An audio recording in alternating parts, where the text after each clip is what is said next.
In early November, the Bundestag is planning to vote on the so-called resolution to protect Jewish life. If you think the current oppression of Palestinian solidarity in Germany is bad, rest assured that it's about to get much, much worse. For context, this anti-Semitism resolution follows the footsteps of 2019's anti-BDS resolution And led to the stigmatization, deplatforming, and sidelining of all who supported BDS. And created an environment of self-censorship in Germany.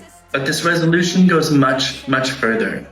The quote, "In the future, money can only be received by those who undoubtedly distance themselves from terror And unambiguously recognize the existence of Israel." This is good old-fashioned censorship. Passing this resolution would set a dangerous precedent. It fundamentally undercuts basic civil rights like free speech, artistic and academic freedom by essentially forcing a pledge of allegiance to government doctrine in order to secure funding. Passing the resolution would also allow the government to decide what constitutes terror as well as anti-Semitism. Based on the highly controversial IRA definition, which is frequently invoked to silence legitimate criticism of Israel as anti-Semitic.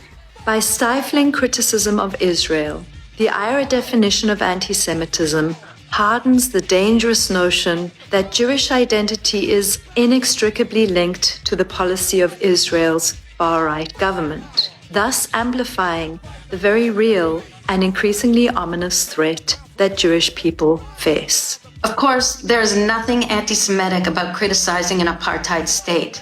But the true aim of the resolution is not, as it says, to protect Jewish life. Its true aim is the silencing of pro-Palestinian voices. As the resolution states, it will be applied, particularly the criminal law as well as to residence asylum and national laws. This is Germany giving itself license to deny residence and asylum to individuals based on their political views. There are many other issues wrapped up in this highly problematic resolution. Like the massive increase in government surveillance needed to determine a funding or asylum applicant's politics. Passing the resolution would empower the German government to further repress and criminalize Palestine solidarity. Also, whatever political movement it might deem extremist next. It would empower them to violate all of our rights to privacy, Freedom of speech, opinion, and assembly. Creative and academic freedom. Silencing voices that are inconvenient or uncomfortable is, as we know, a feature of authoritarian regimes.